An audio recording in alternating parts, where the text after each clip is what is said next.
Mais par rapport à la démocratie et à la politique, on va se diriger vers la Turquie. Vers la Turquie. Parce que la Turquie reste un exemple pour ce monde arabe où cette démocratie est compatible, si je peux dire, et conforme aussi à une culture arabo-musulmane. Arabe et musulmane.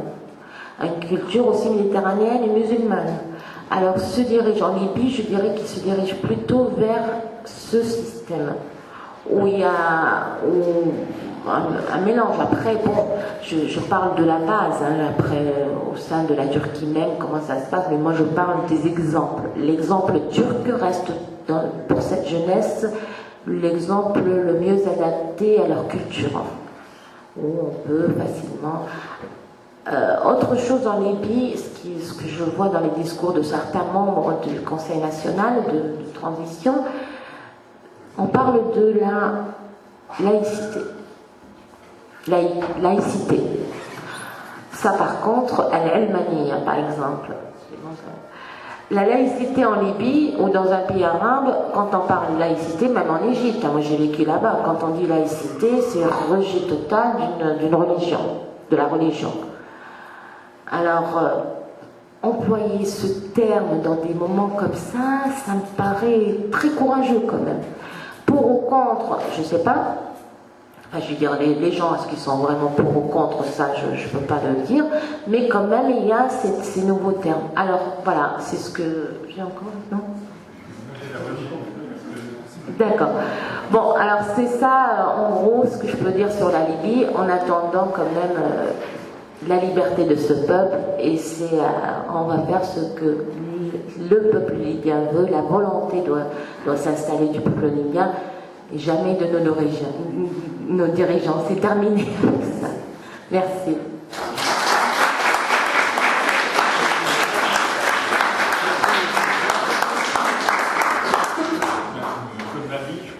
C'est à vous de nous parler de ce qui se passe aussi avec quand même beaucoup de nébuleuses. Je vous parlerai essentiellement de la série, mais bon, je ne peux pas m'empêcher parce que en écoutant d'un côté le témoignage du Tunisien et de notre amie libyenne, de m'émerveiller à nouveau, parce que cette révolution arabe, c'est une histoire qui a complètement explosé tout d'un coup. Et on est en plein dedans encore, hein, que ce soit même les premiers, la Tunisie ou ceux qui vont venir après. C'est une telle transformation positive comme on n'a pas vu, un vent positif de l'histoire qui pousse tout un groupe de peuples, et plus que ça peut-être, à aller vers des valeurs dont ils étaient complètement privés pendant très longtemps. Et souvent on m'a demandé depuis le début de ces mouvements, mais pourquoi tout d'un coup maintenant? Pourquoi? Et moi je me disais, bon, j'ai l'habitude de voyager beaucoup dans les pays arabes, et je les suis de très près, je dis, mais moi ça fait des années que je me demande, mais comment ils ne bougent pas? Ce qui n'était pas normal, c'est qu'ils ne se révoltent pas. Comment ces populations acceptent ces tyrannies, ces dictatures, ces corruptions, d'être privées de droits, de leurs propres ressources, de liberté évidemment. Et puis bon, il y a eu cette formidable étincelle qui est partie de Tunisie, et je crois qu'on remerciera toujours les Tunisiens de nous avoir lancé cette étincelle qui se poursuit. Bon, je reviens un petit peu à ce dont je dois parler, ou je veux parler surtout. C'est la série. Bon, je vais vous le faire plutôt en forme de témoignage, puisque j'ai eu la chance et le privilège d'être l'une des seules journalistes extérieures à pouvoir aller récemment en Syrie. Parce que, comme vous savez, la répression a touché, contrairement à la Tunisie ou à l'Égypte, où au moins les caméras de télévision étaient là, il y avait des témoins, tout le monde était sur place. Là, c'est complètement bouclé.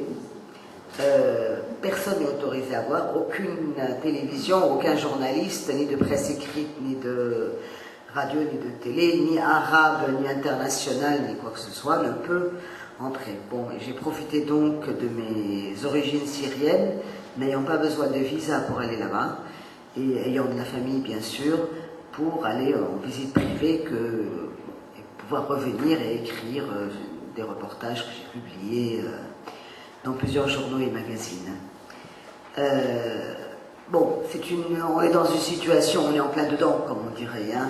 Si la Tunisie, on est déjà dans la transition, l'Égypte pareil, on est dans une transition un peu plus compliquée, mais quand même, avec le renversement du régime.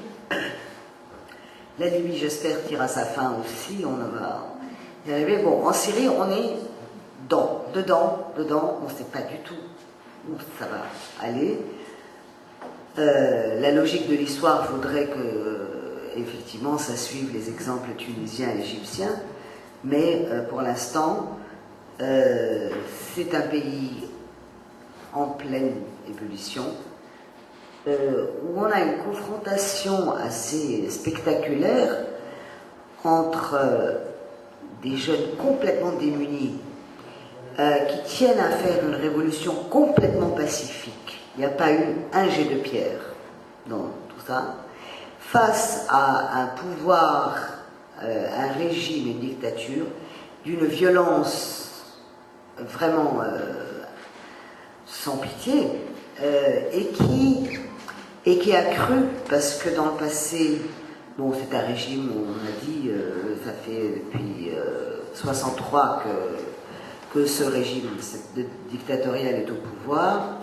Il y a eu le père du fils actuel, du président actuel, qui était président pendant 30 ans, puis maintenant le fils depuis plus d'une dizaine d'années. Donc ce qu'on a appelé la République héréditaire ou la République monarchie, c'était le premier exemple. Bon, on passe au pouvoir alors qu'on n'est pas une monarchie. Donc on a cette confrontation avec ce pouvoir qui, dans les années 80, et Racha, je crois, l'a évoqué, donc je sais plus, avait commis un massacre terrible. Dès qu'il y a eu une révolte, c'était en 82, dans la troisième ville du pays, qui est Hama, qui s'est révoltée. Et là, la répression a été telle qu'on ne sait pas très bien si c'est 15 ou 25 000 morts, mais c'était à peu près ça. C'était un massacre absolu, à l'abri de tout. On a pu boucler. Cette fois-ci, il y a eu cette tentation, ou cette conviction du régime qu'on allait frapper un grand coup, faire un petit massacre, et du coup, ça allait encore calmer tout le monde pendant encore 25-30 ans, comme exactement ce qui s'est passé à Hama, parce que depuis 82 et donc ce massacre, c'est vrai que la terreur régnait totalement, une population qui n'osait pas mais bouger, dire un mot, rien, on n'osait pas, c'est le règne de la peur totale. Et là, bon, il y a eu cette révolte qui a commencé dans une ville du sud, une ville agricole, c'est vraiment des enfants qui, suivant exactement les jeunes Tunisiens et les jeunes Égyptiens, se sont mis à écrire « Liberté » sur les murs de la ville en sortant de l'école, etc. Et là, boum, la répression s'est abattue de façon complètement sauvage, on les a attrapés, on les a arrêtés, on les a torturés, on les a rendus à leurs parents dans un état effroyable, ce qui a déclenché véritablement une révolte qui s'est étendue partout.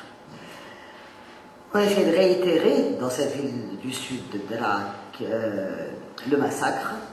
Elle a été encerclée, bombardée, arrestation massive, tirs à balles réelles, des dizaines de morts. Mais là, la différence, c'est que c'était fini. On ne veut plus se soumettre. Et on a vu tout d'un coup cette même révolte, fleurir un peu dans toutes les autres villes du pays. Alors un coup au nord, un coup au sud, un coup au centre, un coup, etc. Et le pouvoir qui continue à réprimer au quotidien. Et le mouvement qui continue. Donc on a une confrontation entre deux déterminations totales, Bon, des forces complètement, un combat très inégal, mais une détermination. On va y arriver. Une population qui va à main nue affronter des balles, des chars, des arrestations par milliers, et surtout un quadrillage sécuritaire absolument effroyable. On a vraiment des sécurités qui surveillent, une surveillance au quotidien, y compris, et c'est un point sur les réseaux sociaux, pour ces réseaux sociaux qui sont devenus vraiment le poumon de tous ces mouvements de révolte, en Syrie sont surveillés et sont devenus même un instrument de la répression, puisqu'il y a toute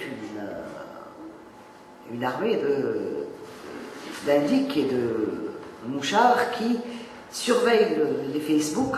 Et là, juste avant de venir d'ailleurs, j'étais sur Facebook quelques heures avant et je vois, tiens, on vient d'arrêter une amie qui dit on vient d'arrêter un tel, il a 22 ans, à cause de messages Facebook qu'il aurait dit contre le régime.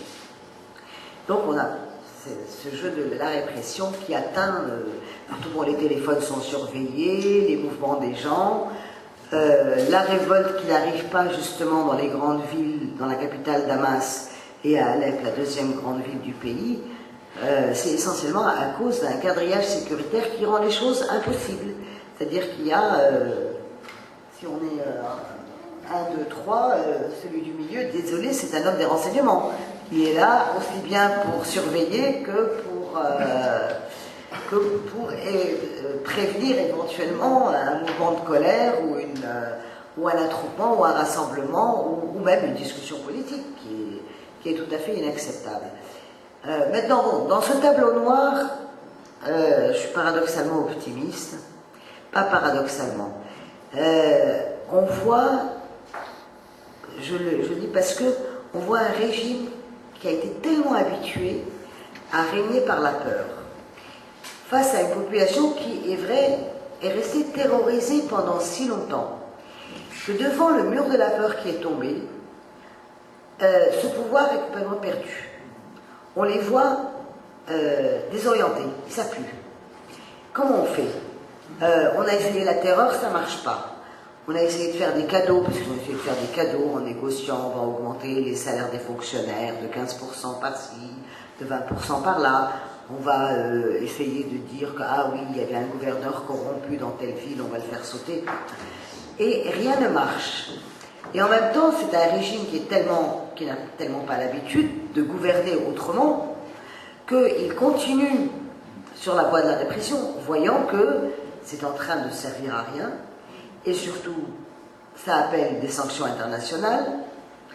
Bon, comme on sait, l'Europe a pris un certain nombre de sanctions économiques, mais surtout contre les principaux responsables politiques du pays. Et c'est un isolement qui est important. L'isolement de ce régime est un point important. Bon, le président Obama, hier, je crois que Philippe le rappelait, a aussi réitéré son soutien à ces mouvements de démocratie qui sont complètement légitimes et sont presque arrivés trop tard, c'est le moment de soutenir, c'est pour ça que je suis surprise, on sent un pouvoir qui se précipite dans une impasse et qui est complètement dans l'impasse. Mais il continue parce qu'il ne sait pas faire autre chose. Il ne sait pas changer de mode de gouvernement. Maintenant, bon, on n'a pas eu la chance d'avoir